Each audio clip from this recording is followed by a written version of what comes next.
gender trendsetters, and we'll be looking into quite an amazing set of panelists who will be updating us on the news and highlights on their work. Just before that, I would like to share some housekeeping rules. For the smooth running of the session, we would like to inform you that attendees' microphones are muted, and if you would like to intervene, to please raise your hand.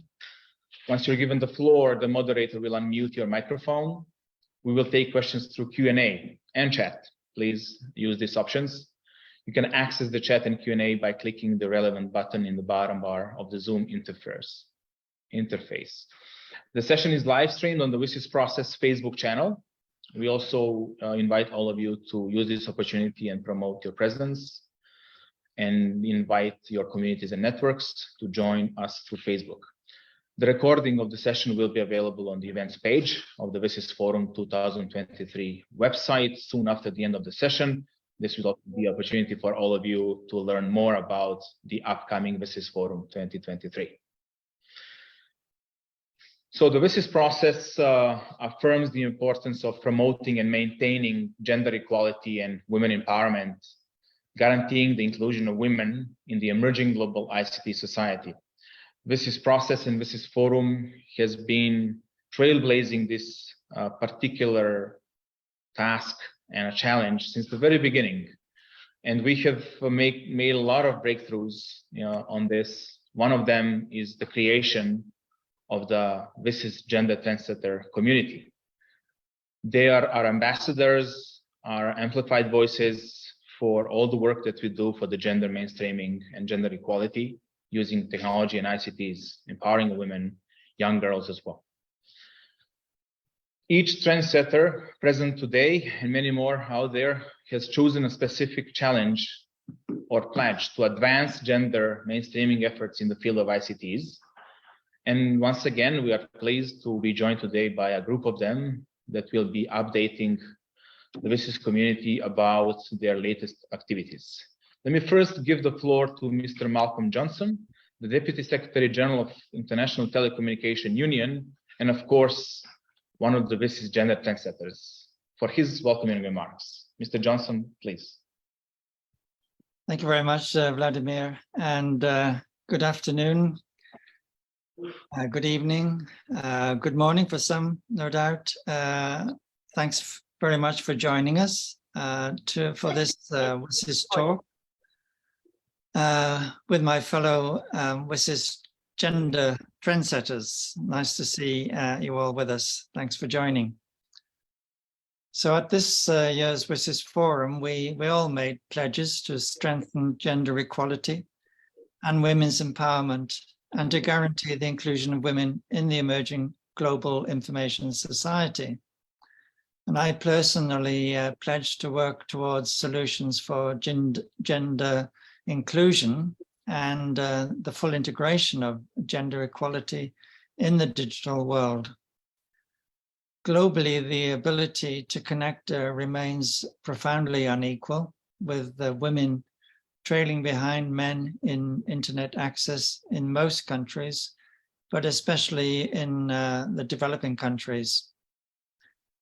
Empowering women and girls to play an active role in the digital sector is important, not only to achieve the SDG Goal 5, but also to allow them to meet their full potential and to contribute to the development of their country's economy.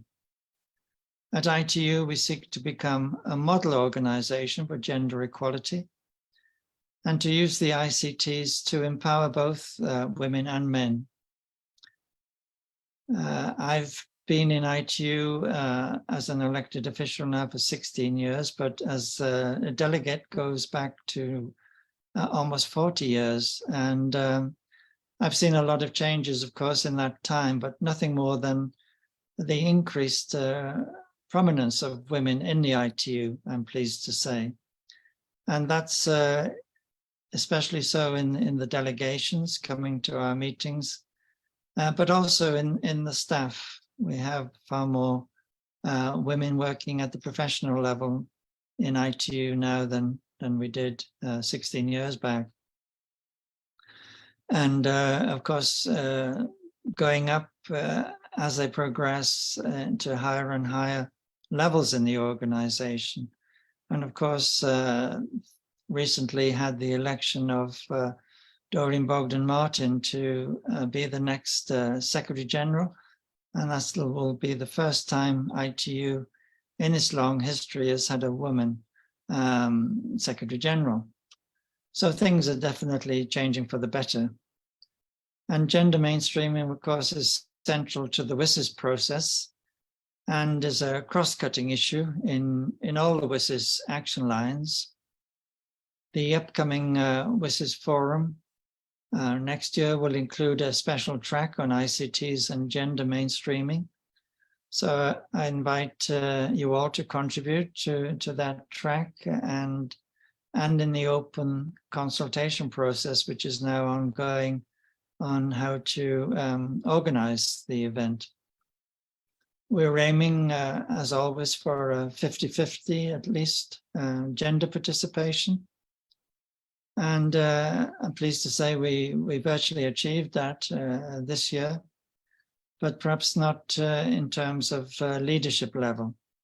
We have a lot of ministers participating, and a lot of those ministers were women, in fact, and very active ministers at that. So we hope very much to see things improving, and especially with the help of the WSIS gender trendsetters, which we have with us today, to amplify the actions we're taking and to expand women's opportunities, their voice, their leadership in the whole process. So I'd like to call on your support for this initiative and to be part of the gender mainstreaming activities.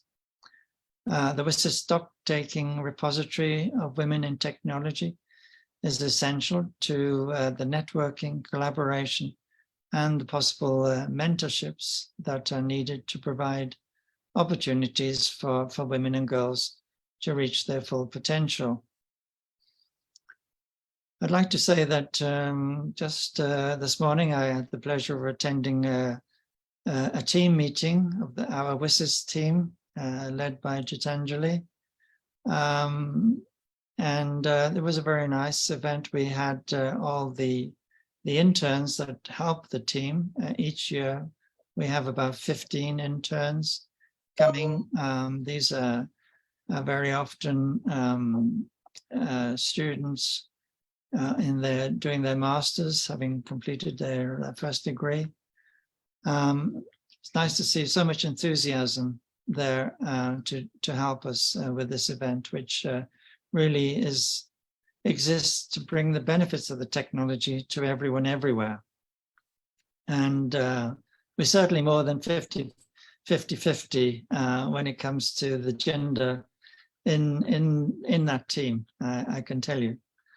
So I look forward to hearing testimonies from you all and listening to how we can further play our role in improving this challenge that we all have facing us. Many thanks to all panelists for being with us today, and look forward to a very exciting exchange. Thank you very much. Thank you, Malcolm. Thank you for sharing this historical perspective as well on how gender mainstreaming has been improving in the last 2 decades, at least since the establishment of the WSIS process. We have all witnessed the changing of this paradigm, the shift, and we are improving also the 50-50 participation in the WSIS forum. And as you rightly said, the WSIS team is definitely one of the forerunners. As you can see around the table, most of our colleagues are working towards the gender mainstreaming already. Once again, thanks for your role in leading this and playing an important part for all these years. And we look forward to hearing more from you and to having you as gender trendsetter in the future. Also with us today, I would like to welcome our colleague Davide Storti from UNESCO, who is here to present on behalf of another This is Gender trendsetter, Dr. Tawfiq Jelassi, the Assistant Director General from UNESCO, a sister UN agency who has been together with ITU from the very beginning, leading this process as a co-organizer and coordinator. And we would like to hear more from Davide on the UNESCO's activities on gender mainstreaming, and perhaps how does he see the role of the VISIS process and the VISIS forum in this effort. Davide, please. Thank you very much. Hello, everyone. I'd like to start by repeating that UNESCO is part of this because we believe that all forms of discrimination that are based on gender are a violation of human rights and is barrier to the achievement of the goals of the international community. And our line is clear that women and men enjoy equal opportunities, right to choice, capabilities, power, and knowledge, and are equal citizens. And this is the basis why we are fully engaged in this endeavor and this also role and this initiative that we have today. So in this area and in different mandate area of UNESCO, UNESCO is endeavoring towards gender equality. And just to give you some examples, maybe to what is happening nowadays with in the last year, let's say, in the WSIS process kind of areas, I'd like to mention, for example, our work, which is, of course, done in the digital area, particularly, and this goes in several ways. For example, the work on STEM education, so that is was already an area in which UNESCO was active in the last few years. Starting from the reports that UNESCO has been doing. One of the reports you may recall is Cracking the Code, is talking about the approach to STEM education, so science, technology, engineering, and mathematics for girls and women, and the effect that this approach has in different ways, including in the development of technology, because gender equality is not is something which goes all across. Let's say it's shaping is a barrier to shaping the future of the technology and our future of the societies, and how these effects are actually can be found in the development of technologies like artificial intelligence, for example. And we were already mentioning the bias that are introduced, for example, in artificial intelligence systems in various ways. And now that the UNESCO has adopted a recommendation on the ethics of artificial intelligence, how this can be, let's say, addressed. And specifically for artificial intelligence, I would like also to note one piece of work which was done this year, which is about what are the effect of the artificial intelligence on the working lives of women. It's a report which is done in partnership with the OECD and IDB, and is pointing up to some actions that must be addressed the soonest, being the reskilling and upskilling of women workers, because while artificial intelligence is a progress, but this progress is changing labor market, is demanding of increasing demand of new skills, and this has to be addressed to prepare the workers for the future. Again, encouraging then women to undertake studies in STEM, as we mentioned already, and also checking if on the different contextualizations, because gender equality is not the same everywhere. There is there are different contexts, countries, cultures, gender norms, etc., and this has to be done all across the span, and also that this kind of approaches has to be addressed by the different stakeholders, governments, private sector, technical communities, academia, that need to engage in these kind of issues for improving and also taking responsibility for the development of technology, tools and systems. Sorry, I would like just to mention one last thing, which is also that is not only let's say technology. I just to mention also a report which is also was done this year about culture. It's called Reshaping Policies for Creativity, and is about gender equality, 1 step forward and 2 steps back, and is pointing the freedom of creativity and how gender equality is actually an issue to address in terms of the cultural the development of the cultural systems and platforms for creators, artists, and workers in the culture system. Thank you, Davide, very much. I do invite all participants to take a look at this report. It seems that there is something that is of concern, and hopefully technology and its development can address it properly. As we have heard, there are other initiatives at UNESCO that, as Davide mentioned, we are looking forward to see its outcomes.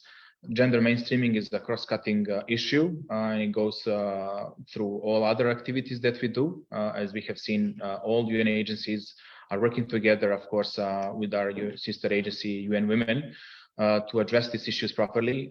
We at the ITU have been, also making these efforts, but together at the WSIS Forum, I believe, as the UN platform and a global umbrella that brings multi-stakeholder, attendees and participants, we can really, take a better look and understanding of the issues that are going around. So once again, thank you for joining us, Davide. Just before we go to the next speaker, I would just like to inform everyone that ITU, UNESCO, and other stakeholders are working towards launching an additional WSIS special prize on indigenous languages preservation and revitalization.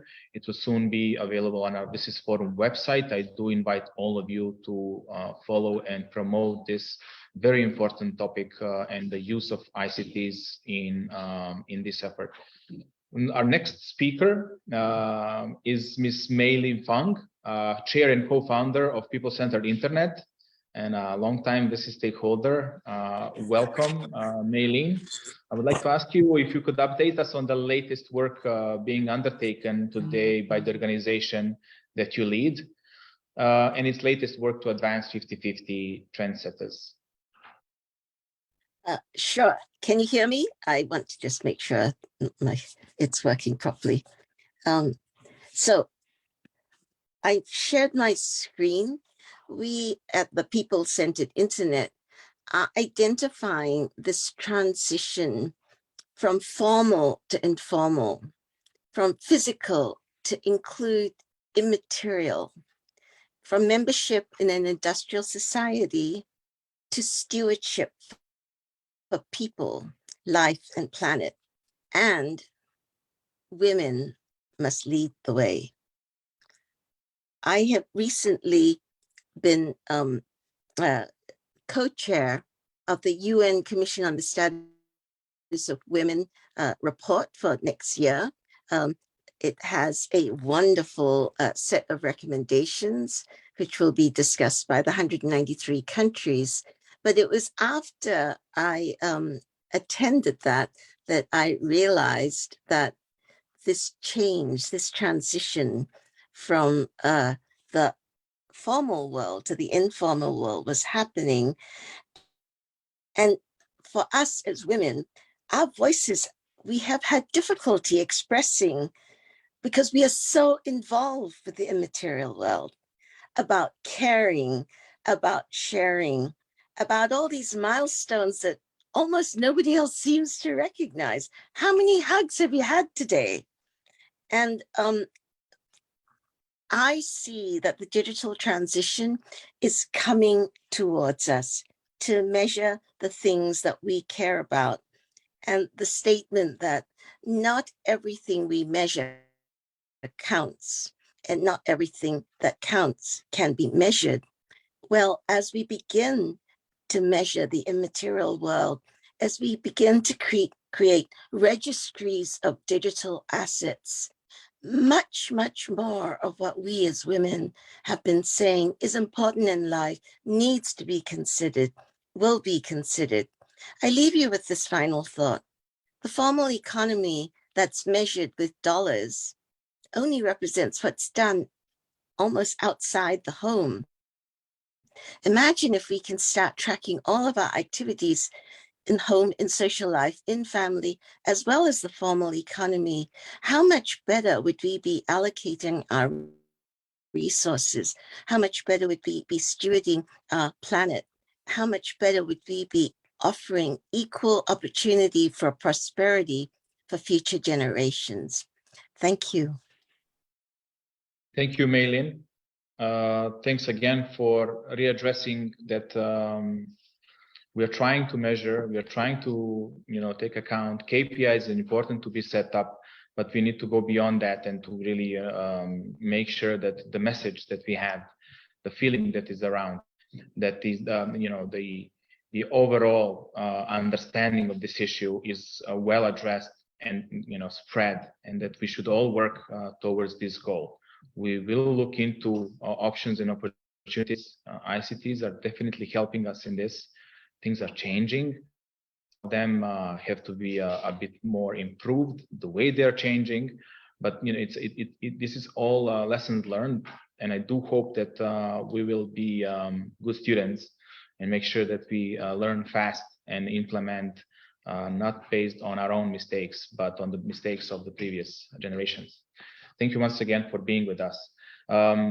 Also with us, Ms. Yvette Ramos, President of Women Y, an old friend and stakeholder of this process, who's been working with us here locally, based in Geneva for so many years. Welcome, Yvette. As we understand, you are involved as a gender trendsetter in the Commission for the Status of Women process in the UN Women, and the next meeting is planned for March 2023.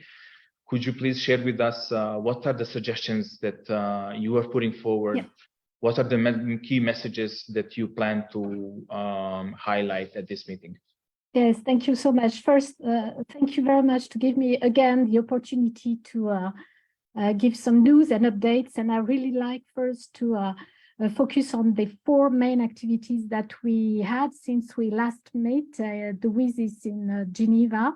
We did 4 key activities: presence at UN events, I'll come back to that, workshops for kids, and development of a gender equality plan in one engineering faculty. We're very proud of that. And the Women Y Academy that we did organize last month in Benin. So presence at 2 major UN events. We had the chance to present a paper, Women in STEM, Science, Technology, Engineering, Math in Europe, at the Science Summit, organized on the margin of the UN General Assembly in September. So this was a great workshop of 90 minutes, and we had a lot of inputs and outputs from that. We also were with a strong delegation at the COP27, and just came back 2 days ago. We had 22 delegates of Women Y and Swiss Engineering Geneva from 15 different countries, and we had youth very much present in our delegation. The second axis, the workshops that we did organize, we are still organizing, by the way, it at primary classes level on STEM and gender issues. It's named Kidsvi, and we really would like to have at next week's session, as we did propose, leaders or the delegations at WSIS to get going with this electrical game that we have and that uses their digital basic skills. We hope to do that. Just in Geneva, 30 classes, it's represented 700 kids, boys and girls, to whom we do present games on breaking gender stereotypes in STEM. So it's very successful, and the state of Geneva is helping us in finance of that. The third axe is, as I said, a workshop we organize in 2 steps, July and September, 3 days. If you want to have a gender equality plan aligned with the European guidelines, we can do that. And we did that with EPF School of Engineers. That is a school based in France and Africa. They have 4 locations, and we did that with the referees in gender that they have in the different locations, and also the board of administration. Now they have a gender equality plan that is actually mandatory when we want to, as an academia, get funds on research funds from Europe, in fact, as this is a mandatory criteria since the beginning of this year. The fourth axe is the Women Vi Academy that I've spoken already about. In October this year, last month, we were in Cotonou, Benin, under the leadership of the Ministry of Digital Affairs that you know very well at ITU, Mrs. Aurélie Adam-Soulé, who is really our leader in that. We went there with 4 mentors of Women Vi to facilitate the 3 days workshops and help 20 women entrepreneurs in digital. They were aged 19 to 52, average 28 years old. We help them pitch their project of business that is basically bringing technology into a socioeconomic sector for the development of their country with a sustainable approach. So the same ladies did present their project, and 3 of them won the prizes. And of course, they will be closely followed by the national stakeholders in their business sectors, namely agriculture, tourism, and health. And we took also the opportunity while we were in the country to train this group of 20 ladies to facilitate the Kidsvi project for the younger ones. We focused only on girls aged 12 to 15 to raise awareness on climate adaptation through technology. So it was a great moment for us as well. So with that, of course, we wish to say that it's very hard to achieve all this at the same time on the field and at UN level. So yes, we will be, I hope, at the UN Women, as we are trying to be also at the UN Water, that is at the same time in March in New York. And we hope to do it with your help.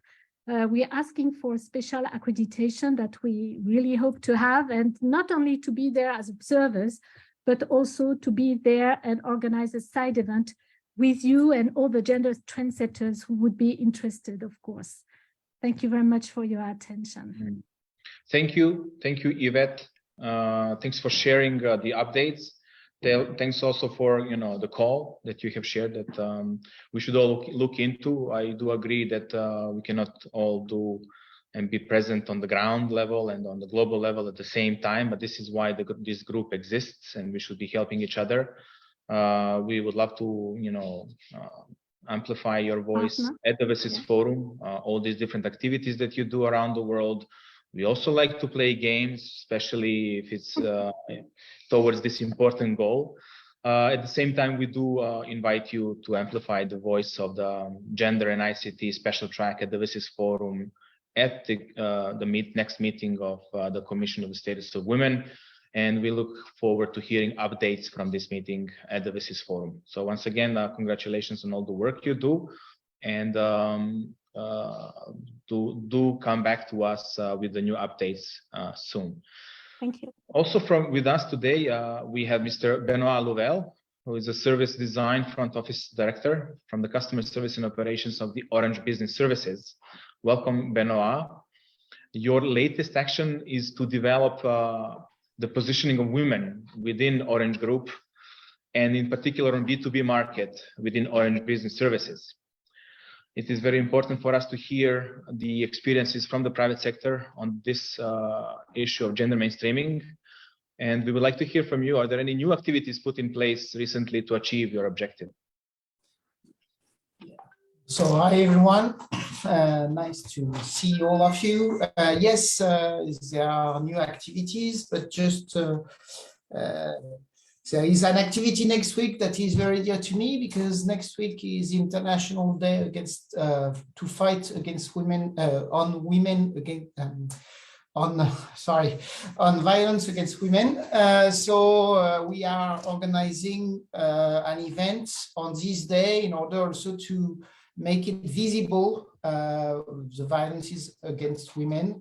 So I think it's an important step also for equity and equality, to show also the different constraints that women have to face on their day-to-day life. So this is, I think, one of the first points to help women is also to help them to see that sometimes it's the environment that is playing a role on what they can or cannot do, and that we can always go further and fight what's inequitable in this world. So this is the first thing. Second thing is, yes, we are organizing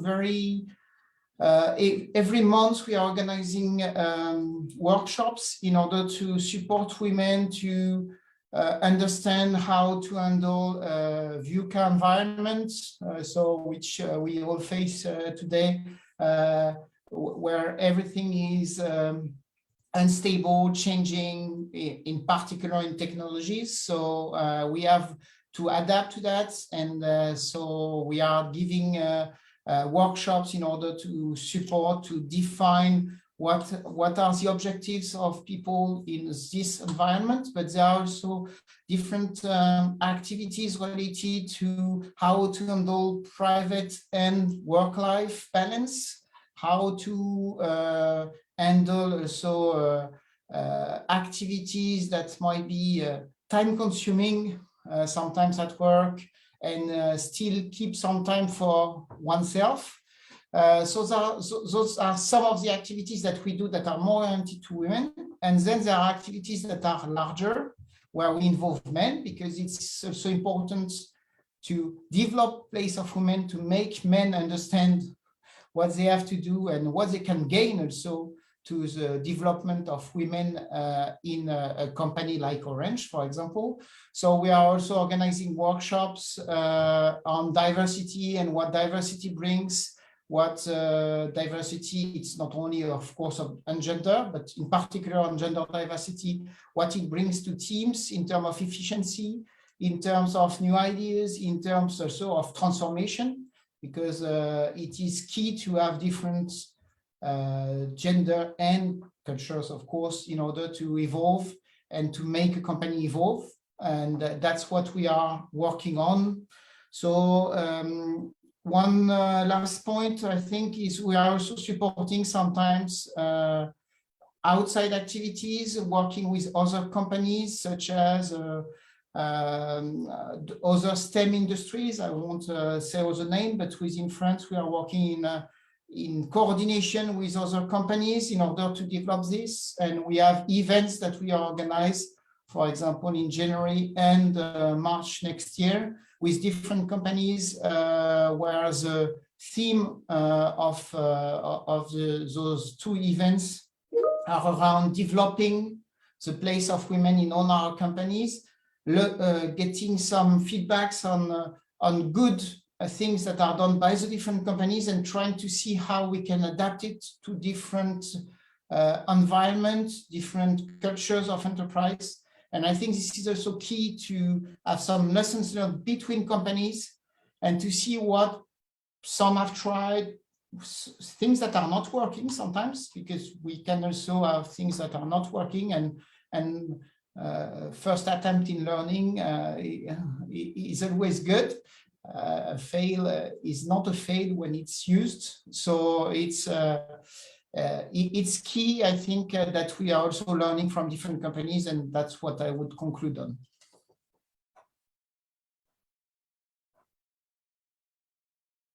Thank you, Benoit. It's great to hear the many activities that you lead and other colleagues from Orange.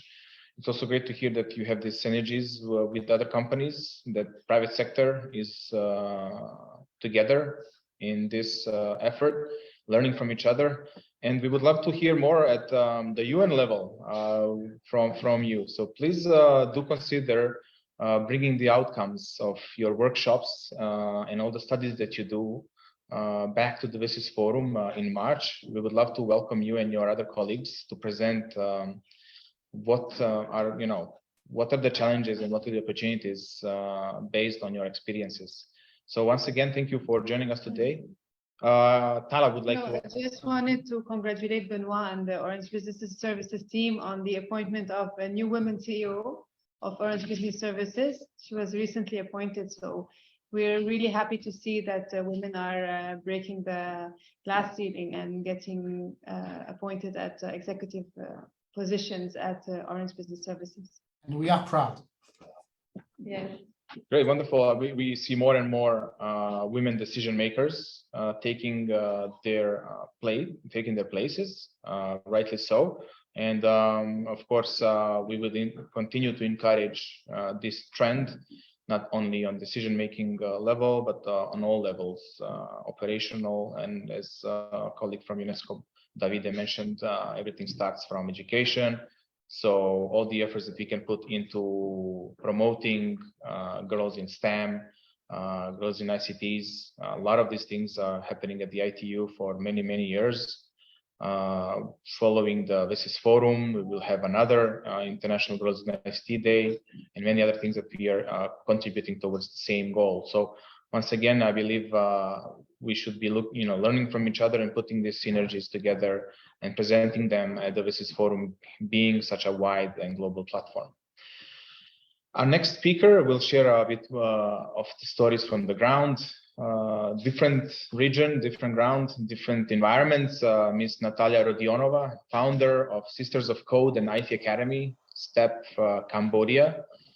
So as you know, since we first met, we've been hearing amazing stories from the ground in Cambodia on all the gender initiatives and ICTs. Perhaps, Natalia, you can update us on what are the news and highlights that are ongoing or something that has been finalized or planned. Please, Natalia. Thank you so much for the introduction and giving me this opportunity to share today from Cambodia. That is quite a late evening already here.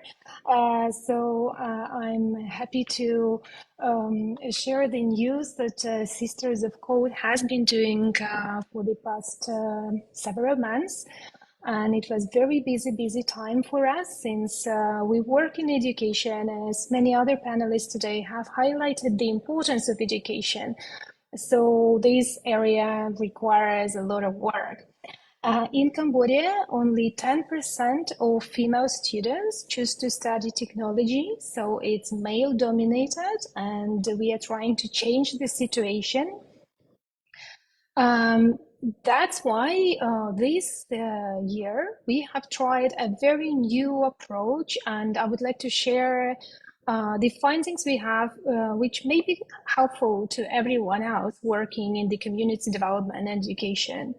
So we focused on creating an ambassadors network, training of trainers, and it is not only about technical skills, but also about personal leadership skills for female students who want to volunteer their time and spread the message and run coding clubs in their communities.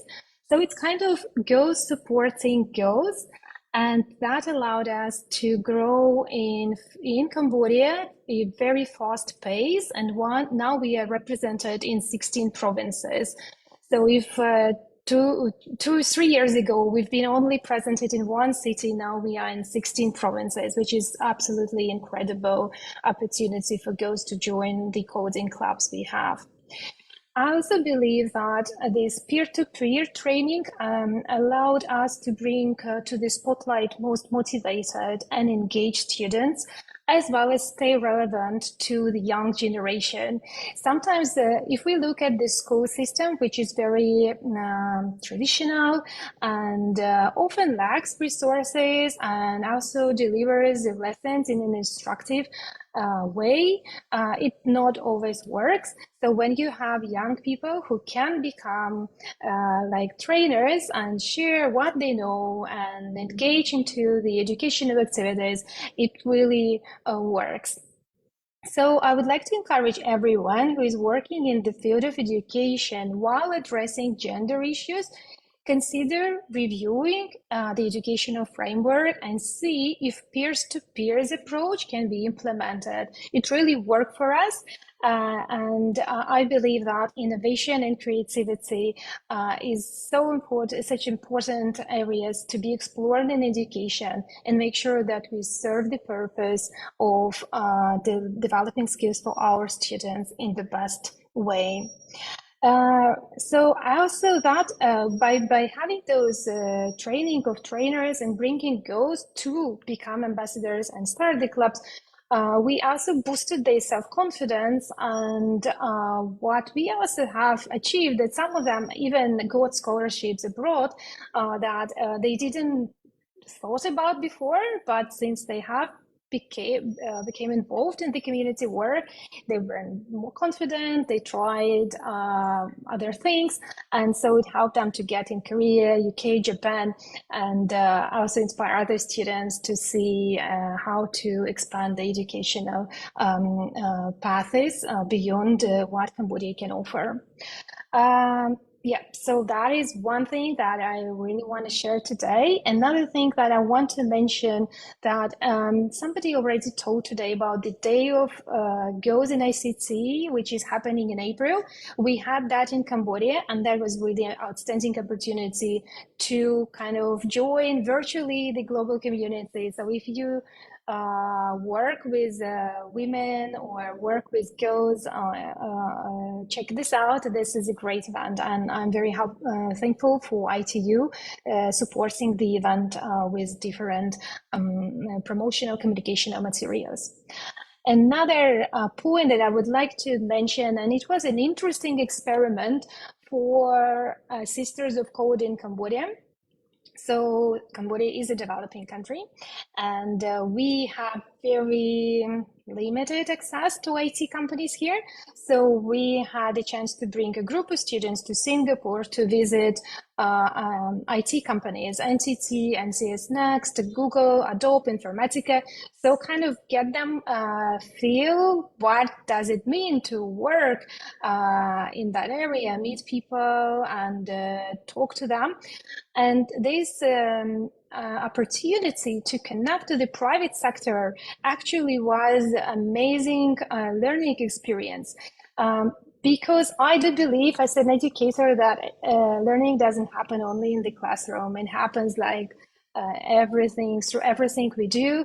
And those educational trips are really important for the students so they can experience what does it mean to be working in that field. For the girls who joined our trip, it was like life-changing, really. For many, it was flying for the first time, going to the companies for the first time, even taking a bus for the first time, because here we use motorbikes mostly. And we could see how technology is implemented to support lifestyle of people, like even tap in and tap out in a bus, and discussing how data is being collected to plan traffic in Singapore. That helped us to inspire curiosity and creativity with our students. Then they were asking, so how does it work? How can I apply it in my country? And that is the best motivation I could think of as an educator, to make sure that they see the practical application of the digital skills. Those are kind of the main things I wanted to share today to summarize my key learnings over this period of time. I think that tech skills development should be more innovative and creative. about how do we deliver this learning experience to the students and make sure it's relevant for them, engaging, and shift maybe putting attention only on conventional schooling, but expand it to learning engagements through different touch points, like I mentioned, educational trips or events or peer-to-peer training and clubs. To the final message I would like to share that I believe that staying true to the cause and focusing on the outcomes, as well as overthinking about the needs and the dreams of the students we want to support is the key. We have to remember that we are here to help them to be more successful in the future. So thank you so much.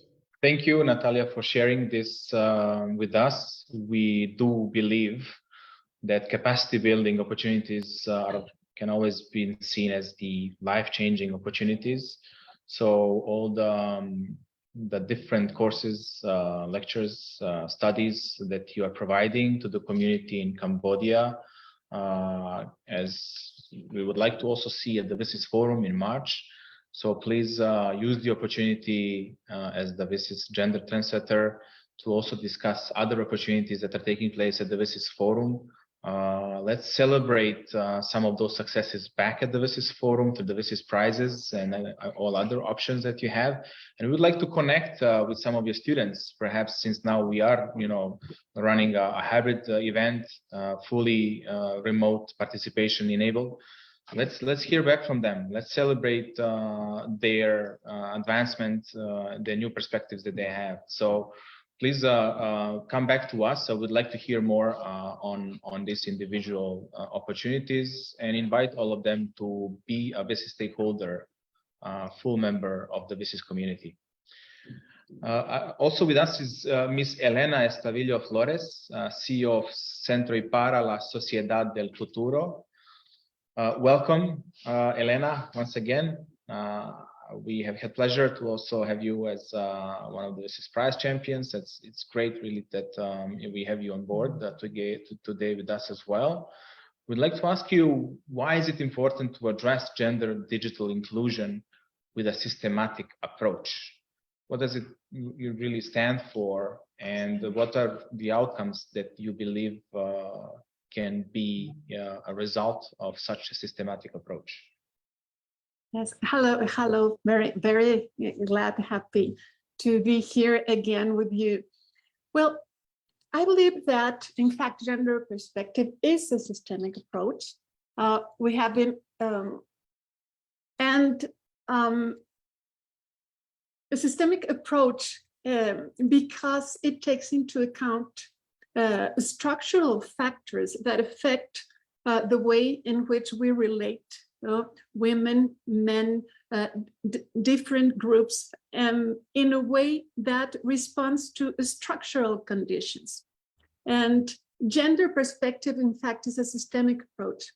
And we have been working to infuse both approaches, this gender perspective, a systemic approach, in policy making, in regulation, in legislation, for example, by training legislators and regulators in these methodologies, also in promoting intelligent cities with, in addition to being digital, have to be feminist, inclusive, resilient, efficient, because we believe that cities that solve problems for women will solve problems for the entire society.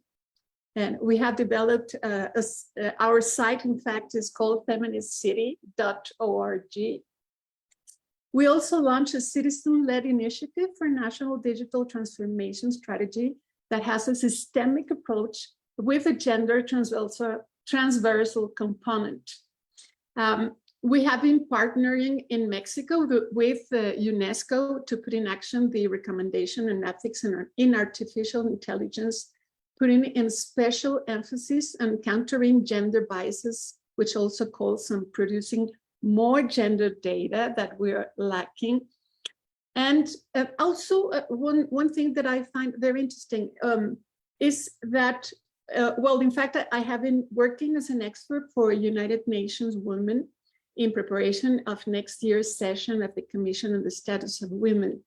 because next year it will center on innovation and technological change, and also in education in the digital age for achieving gender equality and the empowerment of all women and girls. And I believe that this is a great opportunity to work together. We as gender trendsetters with United Nations Women and make synergies. And these all are different approaches, but basically are the same. This is a systemic approach to gender digital divides, because all these gender divides are fed by structural conditions. And I mean formal, informal rules, prejudice, stereotypes, social representations, discriminatory behaviors, and all this cause systemic exclusion. These are not accidents. And with every technological advance, there appears a new dimension of the gender divide. We don't only have now internet gender divide, but gender divide for artificial intelligence, for access to big data, to digital financial inclusion. And this happens because the underlying system that creates disadvantages for women, it remains mostly untouched. And if we continue on the same path, we will face, for example, 5G gender divide, a metaverse divide, and whatever comes afterwards. General policies that are conceived without regard to these structural conditions are not enough to reverse inequality and to close divides. So a systemic approach is one that aims at reversing the causes of structural gender discrimination and of power imbalances. For example, elderly women need digital skills, relevant content that is designed for their needs, for their interests, and very easy to use mobile devices and services.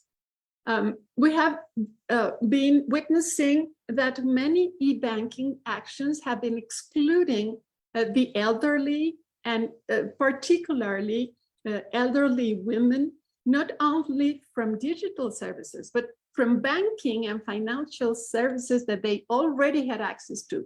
Why? Because they do not consider structural difficulties. For example, the fact that our fingerprints vanish with age. So when you require this kind of validation, you exclude systematically the elderly. We know that girls, young women, and also female activists and journalists require tackling digital violence. That is aggressions that distance them from technology or puts them in danger, for example, from human trafficking networks, pornography, criminal groups. They need to learn configuration skills so they can protect their privacy and their security. And also actions that insert them into ICT as creators of platforms, of content and applications that will be relevant and useful for them. Inclusive artificial intelligence needs inclusive teams working on algorithms, but also data that reflects women's needs and preferences. And we also need that funding is directed to women-led teams and to gender-oriented projects. Gender digital divides cannot disappear if we don't tackle these underlying structural causes that keep women and girls disconnected. So it's necessary to design public policies to address the needs and preferences of women, we know that, but also the difficulties they experience to gain access to the digital ecosystem. That is not only to help the target group of women and girls to overcome obstacles, but to eliminate them permanently. So other women and girls in the future or in other contexts will not face the same challenges and be left behind. And that is why our emphasis on this systemic approach. Thank you, Elena. I cannot agree more that we need to work together on using the correct policy making, advancing to advance these issues. I see a lot of our gender trendsetters are involved in the work of the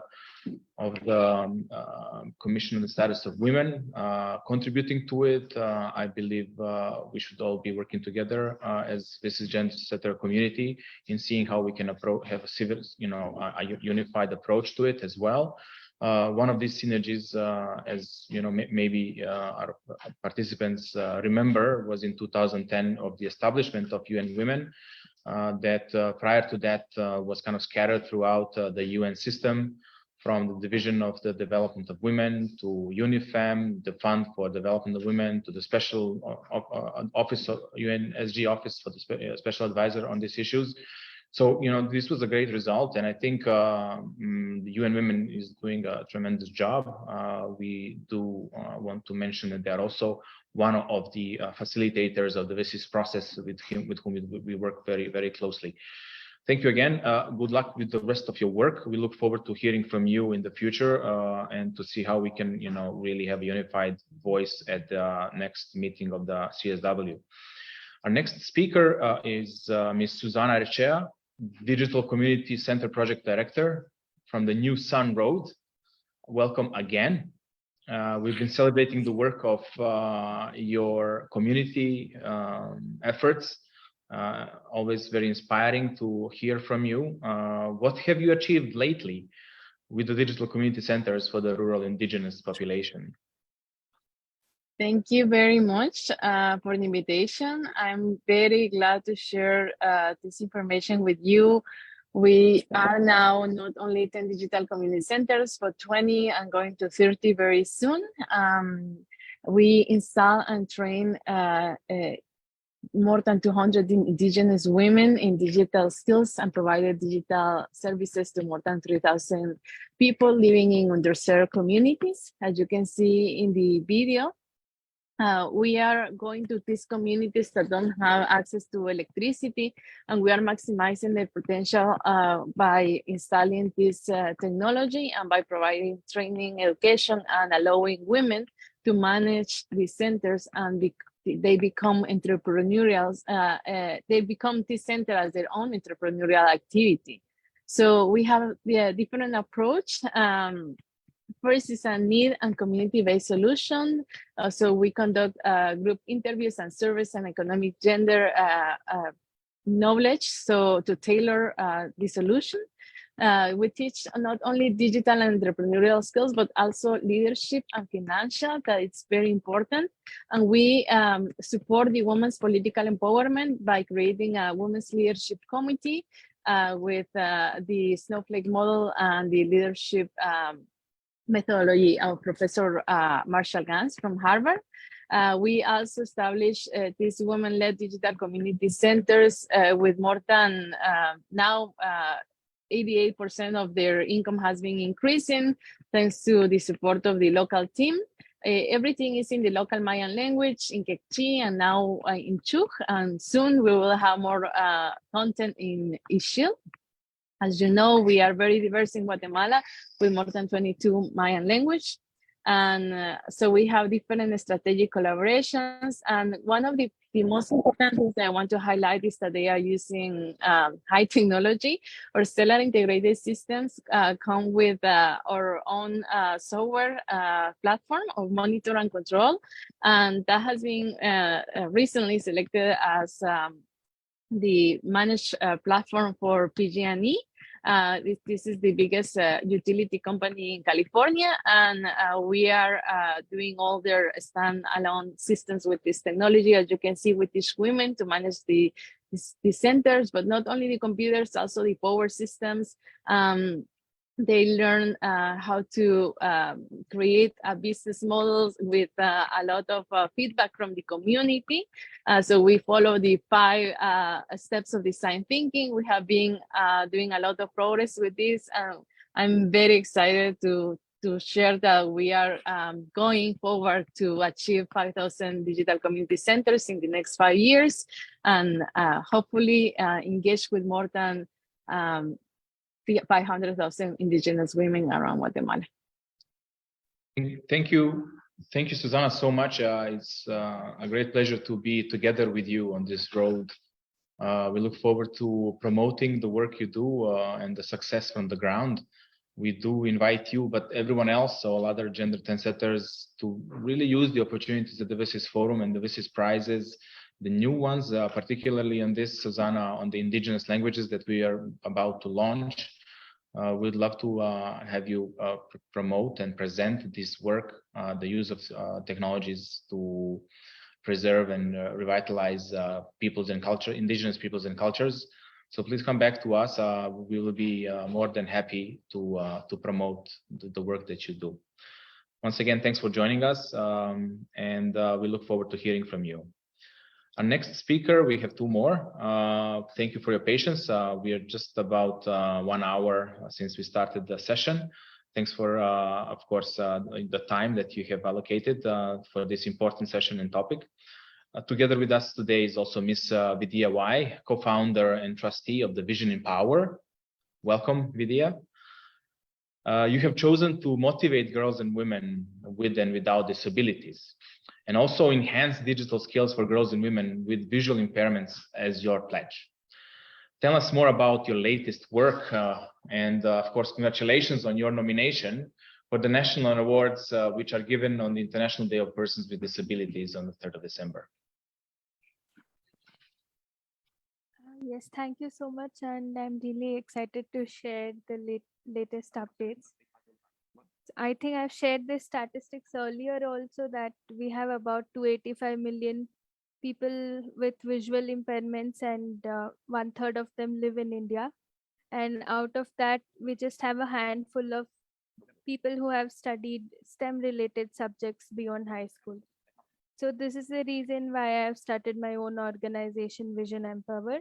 So we don't have just one solution. We address the STEM issue from a holistic perspective. So based on this, we found that there are few main problems that are there. Firstly, the content is very visual, and there are not enough technologies that are available and affordable. And also the teachers are not trained enough to teach children with visual impairment. So for this reason, we have various initiatives. First is we have a lot of learning resources. We make everything accessible, including all the visual materials. So we provide tactile supplements wherever necessary. We also have 3D models. And we have computational thinking project with Microsoft Research, where everything is taught in a play-based manner. We have conducted 970 sessions so far. We have teacher trainings to empower teachers with visual impairments and without visual impairment to teach STEM education, to teach STEM subjects to children with visual impairments. And we have conducted 26 trainings so far. So we have been working with about 1,200 students and 480 teachers in 90 schools across 11 states or provinces in India. So coming to my pledge, I have pledged to work on digital literacy. So far we have about, I have created about 155 audio tutorials, which have been translated in 4 languages in total. And we have regular sessions. My team is taking these digital literacy tutorials to various states. And regarding my motivational talks, so I have attended various conferences and also motivated people with and without disabilities. Some of the key conferences that I've attended is the Disability Leadership Conference in Dhaka that was organized. I have also given few corporate talks at CGI and Michelin, and also presented my work at Intuit, University of Toronto, and we have had a lot of media coverages in national newspapers, and also I've received 2 awards for my work. So these have been the latest updates. Thank you, Vidya, and again, congratulations on all the work that you have achieved. I mean, all the communities that you have reached out to.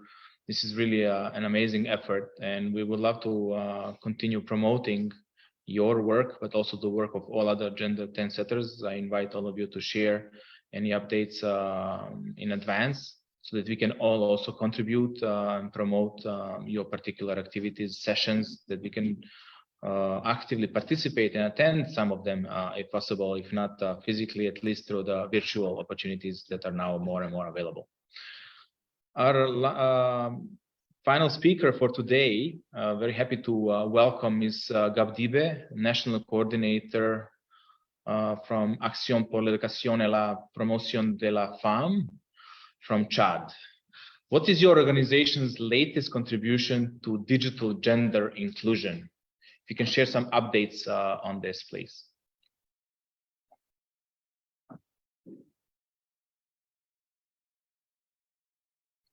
You are on mute, Ms. Gabdibe. Please unmute yourself. If you can turn on your microphone. Yes.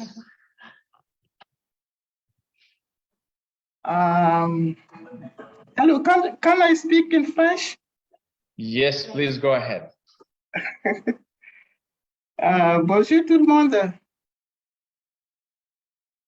Je m'appelle Gabdibe, je suis la coordinatrice d'une organisation de la société civile qui milite pour l'autonomisation de la fille et de la femme d'une manière générale.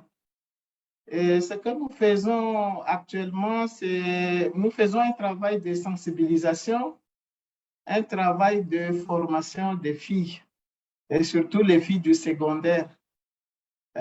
Et nous avons aussi, bon, je vais aller très brièvement, nous avons aussi un projet à l'endroit des filles pour leur permettre de pouvoir non seulement consommer les produits faits par d'autres, on aimerait que les filles soient aussi capables d'être des actrices, c'est-à-dire qu'elles produisent grâce à l'Internet pour résoudre les problèmes qui sont spécifiques aux filles.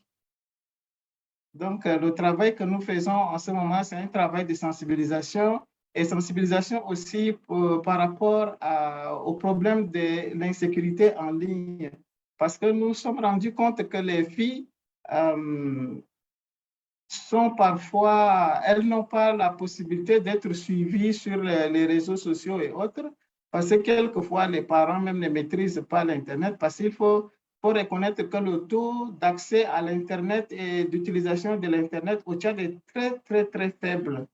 Donc, c'est ça qui fait que sur le plan éducation, les parents n'arrivent pas à accompagner les enfants dans l'utilisation de l'Internet pour les prévenir des dangers que les jeunes peuvent avoir dans l'utilisation de l'Internet. Donc, notre travail, c'est de former ces filles, former les jeunes à faire attention dans leur utilisation de l'Internet.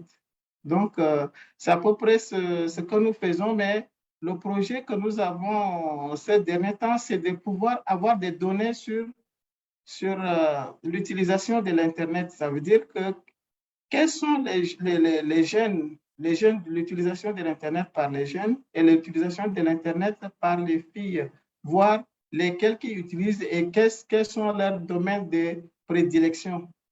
Et puis voir aussi, est-ce que cette activité sur Internet, est-ce que ça permet aux filles d'améliorer aussi leurs résultats scolaires, etc. etc. Donc, nous sommes aussi en train de travailler sur ça. Comme toutes les interventions étaient en anglais, malheureusement pour moi, je n'ai pas pu tout capter. Mais j'ai vu que, je crois que, je ne sais plus c'est dans quel pays c'est Suisse-là ou c'est quel. Il y a une formation dans le codage informatique. Voilà, je ne sais plus c'est quelle intervention, mais j'aimerais aussi qu'il y ait cet échange de bonnes pratiques aussi pour qu'on puisse partager parce que chez nous, on n'a pas beaucoup d'expérience dans le domaine du codage, mais c'est un domaine qui m'intéresse particulièrement. Voilà à peu près ce que nous faisons dans le domaine ce que nous faisons comme organisation. Thank you so much. Merci beaucoup, Gabdibe, pour votre intervention. I will just summarize some of the key points you've mentioned. So Gabdibe is the coordinator of an organization that strives for the empowerment of women and girls. She recently organizes trainings for high school girls, and she works on a project to help girls use digital technologies, but not only as end users, but also help them be the leaders and try to code themselves these activities and try to learn by themselves and to be more active in the digital society. So she also is involved in cybersecurity courses to sensitize them on this topic, as parents are not well prepared to assist them in using the internet safely. And finally, she's working also to gather data, because this is what we usually lack, to collect, have more data on the internet used by the youth and specifically by girls. And she looked forward to working, I believe, with Yvette and Susanna on other trainings that would address girls and women and on the specific topic of coding. So thank you so much, Gabdibe. I know that you could not follow. Gabdibe, je sais que vous n'avez pas pu peut-être avoir toutes les informations de la session.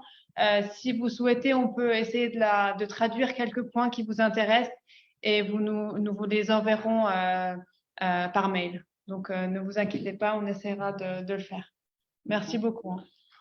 Merci, Madame Gabdibe. Thank you, Tala, and thank to all of the panelists and attendees for the session today. We are reaching the end of it. We do have a video message from Ms. Kirti Jayakumar, a coder and creator from Sahas organization, who are developing a tech-based early warning mechanism for conflict-related sexual violence. However, due to the respect of the time allocated for this session, we will be uploading this video message on the dedicated webpage of this WSIS and SDG talks on the WSIS Forum website, and invite you all to review it and promote further on the activities and the recording of this session. And as for the final message, I would like to invite Gitanjali to close the session and give us some top points for the future work of the group. Thank you so much, Vladimir, and thank you to all the gender trendsetters for continuing your wonderful work. It was really nice to hear about all the updates.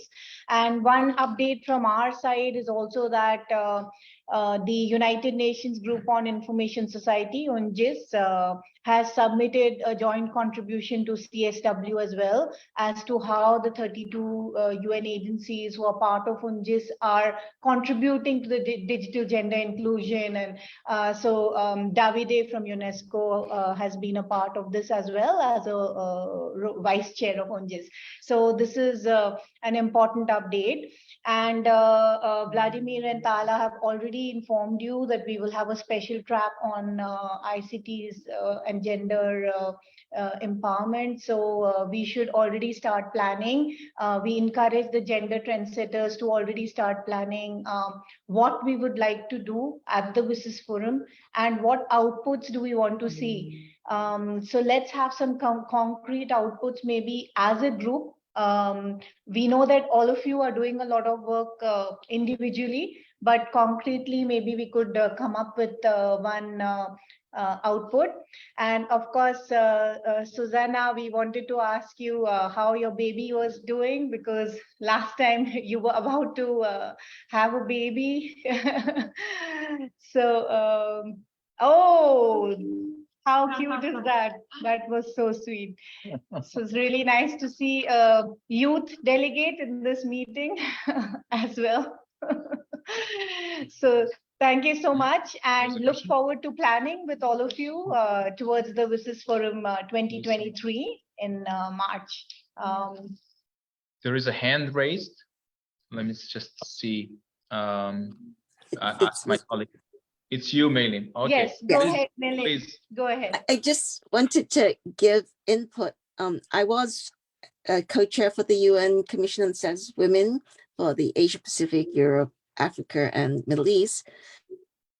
And then I was just at GIZ in Germany last week, and they supported my proposal that we should have a tracking platform so we can track if the countries are implementing the recommendations. And so I look forward to how we could develop this further within the WSIS process and discuss how that could work. Excellent idea, Mei-Lin, and we will continue to work on this.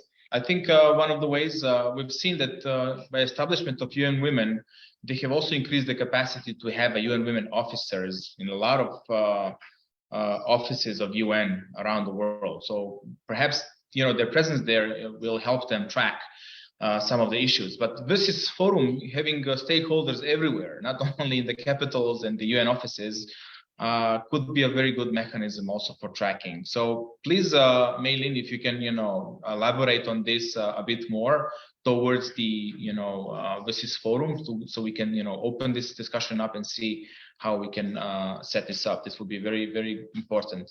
But thank you for sharing. Great. I will let my German colleagues know about the interest, and I will see what we can do to pull it forward. Thank you so much, Mei-Lin. And you with the game you were talking about, maybe we can also use it in the gender repository that we have. We have more than 100 women right now out there, women and girls. So we could explore how we could do a training session through the gender repository in the coming months. Yes, thank you. Well, just one thing is it has to be a physical meeting. So if during the WSIS you've got 100 ladies, we can gather in 25 because it's by 25 groups. Together with my colleagues, with yourself, etc., we can train them. This is no problem.